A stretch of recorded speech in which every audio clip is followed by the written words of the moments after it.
लोकसभा का जो voting pattern है ना, वो इस पर निर्भर करता है कि दिल्ली की गद्दी पर कौन बैठे। वो स्थानीय मुद्दे, जातीय मुद्दे, इससे ऊपर उठकर लोग वोट करते हैं। पिछले लोकसभा में बिहार के 20 से 25% यादवों ने बीजेपी को वोट किया, लेकिन जब बात लोकसभा की हो रही है तो यहाँ पर सिर्फ एक चेहरा चलता है बिहार में, और पूरे देश में वो नरेंद्र मोदी का है और विपक्ष की तरफ से राहुल गांधी का है। आज अगर मुझसे पूछा जाए कि राजीव प्रताप रूडी 2 बार से क्यों जीत रहे हैं, सबसे बड़ा जो समीकरण, और 19 में तो समीकरण पक्के तौर पर जमीन पर दिखा, राजपूत प्लस वैश्य प्लस दलित, ये 3 का जो कॉम्बिनेशन है वो अकेले उस लोकसभा में करीब करीब 60% मत का हिस्सा रखता। तो किडनी देने की चर्चा की कि किडनी दी है रोहिणी आचार्य। भाई किडनी वो अपने पिता को दी है और इसके लिए बिहार को गर्व है उन पर, लेकिन इसका ये मतलब नहीं है कि आपने किडनी दिया तो आप जो है वो चुनाव लड़कर जीत सकती है। इस बात की गारंटी किडनी देना नहीं होता है। रोहिणी आचार्य का मूल कहां पे है? गोपालगंज, रहती सिंगापुर में है और यहां पर लैंड कर गई है चुनाव लड़ने के लिए। ऐश्वर्या राय कहां?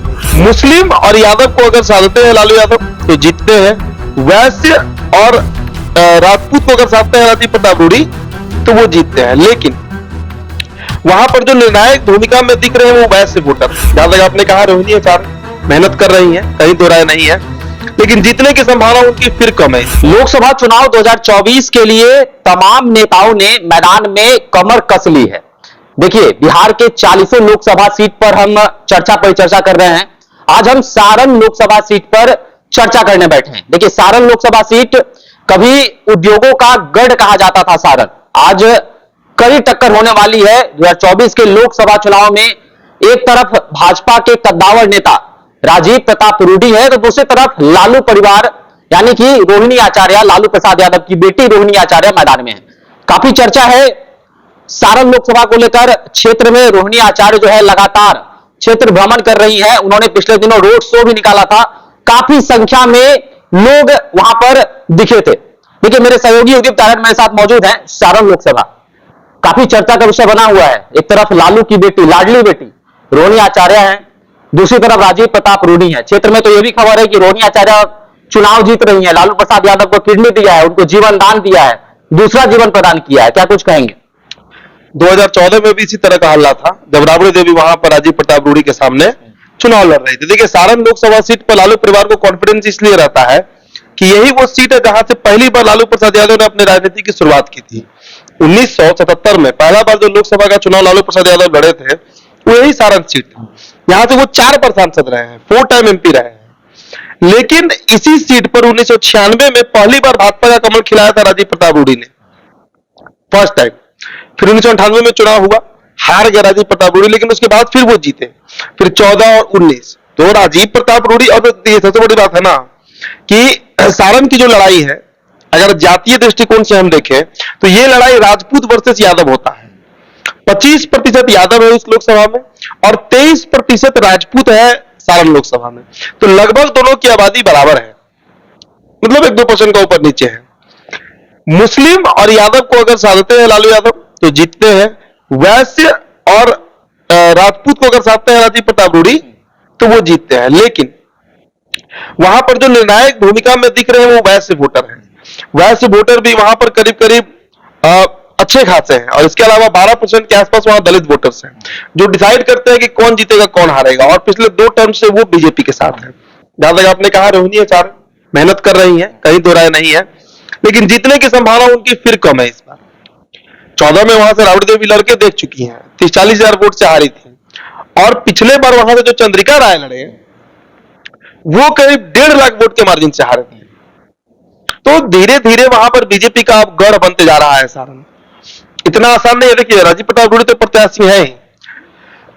लोग कह रहे हैं कि उनके खिलाफ एंटी इनकम्बेंसी है, तो भाई कोई भी सिटिंग एमपी के खिलाफ एंटी इनकम्बेंसी होता है, ये बट नेचुरल है। लेकिन बावजूद इसके आज भी ये बात सारण में लोग जो चर्चा कर रहे हैं और ये बात लोग जानते हैं कि बीजेपी वहां आज मजबूत पक्ष है। जहां तक अपने बेटी का सवाल उठाया तो आप मुझे बताइए शुभम, रोहिणी आचार्य का मूल कहां पे है? गोपालगंज, रहती सिंगापुर में है और यहां पर लैंड कर गई है चुनाव लड़ने के लिए। ऐश्वर्या राय कहां गई? चंद्रिका राय की जो बेटी है वो कहां गई? जो ऐश्वर्या राय है वो रहने वाली है सारण की। तो उस बेटी के साथ क्या हुआ ये तो पूरा बिहार देखा, उस पर हम नहीं जाएंगे। ये परिवार का निजी मामला है, लेकिन चूंकि बड़ा राजनीतिक परिवार है तो इसलिए ये चर्चा अब सारण में हो रहा है और ये चर्चा अभी होगा आगे भी कि ऐश्वर्या राय के साथ क्या किया गया, उनको क्यों नहीं बनाया गया प्रत्याशी। अगर आपको बेटी को ही बना, और जहां तक अपने किडनी देने की चर्चा की कि किडनी दी है रोहिणी आचार्य, भाई किडनी वो अपने पिता को दी है और इसके लिए बिहार को गर्व है उन पर, लेकिन इसका यह मतलब नहीं है कि आपने किडनी दिया तो आप जो है वो चुनाव लड़कर जीत सकती हैं। इस बात की गारंटी किडनी देना नहीं होता है। बिहार को नाज है रोहिणी आचार्य पर, इस बात से हम इनकार नहीं कर रहे हैं, सभी लोग फक्र करते हैं कि वैसी बेटी सबको हो, लेकिन इसका यह मतलब नहीं कि जनता उसके बेसिस पर आपको वोट दे देगी। वो कोई मुद्दा नहीं होता है चुनाव में कि आपने क्या दिया अपने पिता को, भाई आपने पिता को दिया है, आप किसी रोड चलते इंसान को आपने नहीं दिया।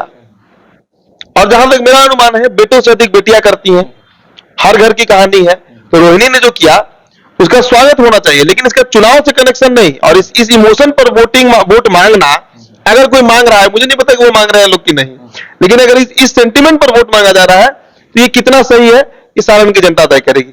जातीय समीकरण पर हम जरा बात कर लेते हैं कि क्या जातीय समीकरण है सारण लोकसभा का। देखिए जो 20 मई 2024 को वहां पर वोटिंग होना है, 20 मई 5वें चरण में, और इस संसदीय क्षेत्र में राजपूत और यादव जाति की बहुलता है।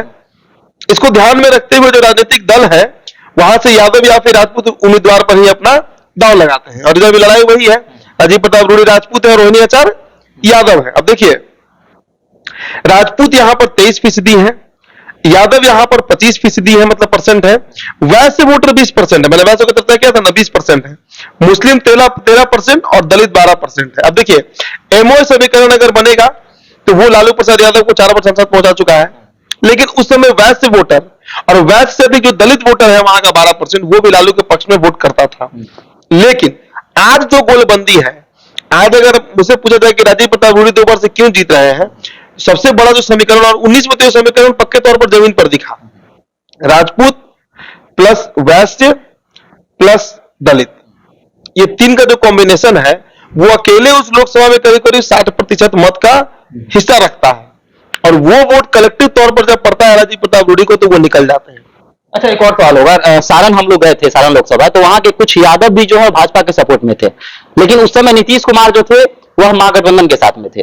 तो नीतीश कुमार के एनडीए में आने के बाद क्या लग रहा है, वो जो यादव वोटर हैं वो क्या अब आरजेडी की तरफ शिफ्ट करेंगे? तो नीतीश कुमार के खिलाफ काफी नाराजगी देखी गई थी, वहां के वोटर्स भी कह रहे थे कि बालू माफियाओं को शरण देते हैं नीतीश कुमार, शराबबंदी को लेकर लगातार लोग वहां कह रहे थे। तो क्या लग रहा है नीतीश कुमार अब एनडीए में पहुंच चुके हैं तो क्या वोट इधर से उधर हो सकता है? देखिए एक बड़ी बात जो लोकसभा चुनाव में 19 में भी मुझे ये चीज दिखा था और इस बार भी दिख रहा है, और मुझे लगता है कि यही पैटर्न कभी भी जब देश में लोकसभा का चुनाव होता है, चाहे इंदिरा गांधी के समय होता रहा हो, राजीव गांधी के समय होता रहा हो, मनमोहन सिंह के समय होता रहा हो, या मोदी जी के समय हो रहा है, लोकसभा का जो वोटिंग पैटर्न है ना, वो इस पर निर्भर करता है कि दिल्ली की गद्दी पर कौन बैठेगा। वो स्थानीय मुद्दे, जातीय मुद्दे, इससे ऊपर उठकर लोग वोट करते हैं। पिछले लोकसभा में बिहार के 20 से 25% यादवों ने बीजेपी को वोट किया था, नहीं तो 40 में 39 सीट बीजेपी को नहीं आता। अगर यादव मतदाता बीजेपी के साथ नहीं कनेक्ट होते 2019 में शुभम, तो बीजेपी को कभी 40 में 39 सीट नहीं आता, एनडीए को, माफ कीजिएगा।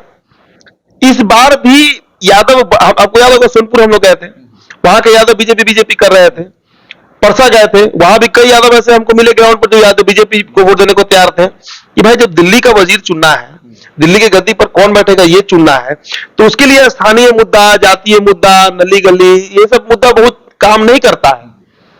तो आपने जो सवाल किया कि यादव वोटर्स क्या नीतीश के आने से खसक जाएंगे, देखिए नीतीश कुमार बहुत रेलेवेंट फैक्टर बिहार में लोकसभा के दृष्टिकोण से नहीं हो सकते हैं, विधानसभा में उनका अपना वैल्यूएशन है, लेकिन जब बात लोकसभा की हो रही है तो यहां पर सिर्फ एक चेहरा चलता है बिहार में और पूरे देश में, वो नरेंद्र मोदी का है और विपक्ष की तरफ से राहुल गांधी का है। इन दोनों के लिए ही लोग वोट करते हैं, उसमें नीतीश, लालू, मुकेश सहनी, जीतन राम मांझी, उपेंद्र कुशवाहा बहुत रेलेवेंट चेहरा नहीं बनते हैं। उसमें नरेंद्र मोदी वर्सेस राहुल गांधी की लड़ाई होती है और जनता को तय करना होता है कि वो दिल्ली की गद्दी पर किसको बैठाएगी, क्या वो नरेंद्र मोदी होंगे या राहुल गांधी होंगे। अब अभी 2 टर्म से मोदी बन रहे हैं पीएम, तो आज भी जो सर्वेज रिपोर्ट आ रहे हैं वो भी यही बता रहे हैं कि फिर उनको प्रचंड बहुमत मिल सकता है। हालांकि 370 के मामले पर मुझे बहुत सहमति नहीं बनती है, मेरी अपनी सहमति नहीं है, लेकिन इतना तय है कि बीजेपी को मेजोरिटी आ सकता है। जो आज की स्थिति है, ग्राउंड रियलिटी यही है तो सारण लोकसभा सीट राजीव प्रताप रूडी के लिए कोई बहुत टफ लड़ाई नहीं होगा। पिछला बार वो 1.5 लाख के मार्जिन से जीते थे, उसी के आसपास या उससे थोड़ा सा कम हो सकता है, क्योंकि एक सेंटिमेंट रोहिणी के लिए भी लोगों में बन रहा है। हो सकता है कि कुछ वोट इधर उधर हो जाए, लेकिन एक बड़ा तबका आज भी नरेंद्र मोदी को प्रधानमंत्री देखना चाहता है और पीएम मोदी के चेहरे पर ही लड़ाई है। तो एंटी इनकम्बेंसी हो, सांसद कम आता हो ज्यादा आता हो, उससे पहले लोग मोदी के चेहरे पर वोट करते आए 19 में, और इस बार भी वही पैटर्न शुभम दिख रहा है। अच्छा, मुद्दे की बात जहां तक हो रही है तो आरजेडी के लिए भी लोगों की नाराजगी है कि लालू यादव चार बार सांसद रहे, लेकिन उद्योग धंधे जो लगे, खासकर रेल पहिया फैक्ट्री की बात की जाए, वहां स्थानीय लोगों को नौकरी नहीं मिला। और खासकर भाजपा के लिए नाराजगी है कि राजीव प्रताप रूडी जो है हमेशा अखबारों में रहते हैं। तो क्या लग रहा है, मुद्दा क्या होने वाला है? कि ऐश्वर्या राय भी राजद के साथ जुड़ा हुआ है कि ऐश्वर्या राय को जो है बहू को तवज्जो नहीं दिया गया, बेटी को तवज्जो दिया जा रहा है। का गद्दी है मुद्दा, ये सब नहीं चलता है बिहार में। आप किसी लोकसभा में चले जाइए, बक्सर में ही कई फैक्ट्री बंद हो गया, लालटेन फैक्ट्री था वहां पे लालू जी के समय ही बंद हुआ। आप सीतामढ़ी चले जाइए, रीगा चीनी मिल, आप मोतिहारी चले जाइए, आप गोपालगंज चले जाइए, सासा मूसा, तो सब जगह का मिल बंद है। ये मुद्दा पे अगर वोट देना होता तो बीजेपी कहीं सत्ता में ही नहीं आती। वहां पर मैंने क्या कहा कि चुनाव वजीर के लिए होता है जो दिल्ली में बैठेगा, विधानसभा का चुनाव स्थानीय मुद्दे पर होता है कि मेरे ये नहीं हुआ, मेरे विधानसभा में ये नहीं हुआ, मेरे जिला में ये नहीं हुआ, मेरे प्रखंड में ये नहीं हुआ, मेरे पंचायत में ये नहीं हुआ। लोकसभा का चुनाव दूसरे मुद्दे पर होता है। मैं फिर कह रहा हूं, और देखिएगा उसी पैटर्न पर फिर वोटिंग होगा इस बार। उसी पैटर्न पर 19 तारीख को इसका रिजल्ट भी आपको सामने आएगा। तो वोटिंग खत्म होगा तो देखिएगा, आप लोगों से बात करिएगा, उसी पैटर्न पर वोट होने वाला है। इसलिए लालू यादव 4 बार एमपी रहे, काम नहीं किए, इसलिए लालू यादव नहीं हारे हैं। 2014 में राबड़ी देवी अगर हारे तो इसलिए हारे क्योंकि देश एक बदलाव चाह रहा था, और वो बदलाव तभी होता जब सारण में राजीव प्रताप रूडी जीतते, इसलिए राबड़ी देवी हारी। और 19 में चंद्रिका राय इसलिए हारे क्योंकि मोदी को रिपीट करवाना था, इसलिए चंद्रिका राय हारे। और 24 में फिर अगर रोहिणी आचार्य वहां से हारती है तो कारण ये नहीं होगा कि रोहिणी आचार्य को लोगों ने बहिष्कार कर दिया या उनको डिसरिगार्ड कर दिया, इसलिए होगा क्योंकि देश एक बार फिर चाह रहा है और देश में ही सारण है कि मोदी जो है वो प्रधानमंत्री बने। चलिए, तो राजीव प्रताप रूडी का जो है पलड़ा अभी भी भारी है। क्या राजीव प्रताप रूडी जो है जीत का हैट्रिक लगा पाएंगे, या फिर रोहिणी आचार्य जो है जो पहली बार चुनावी मैदान में उतर रही है, उनका डेब्यू है, तो क्या डेब्यू में जो है रोहिणी आचार्य सफल हो पाएंगी? देखने वाली बात होगी। सारण की जनता तैयार है, दोनों तरफ जो है कड़ी टक्कर है।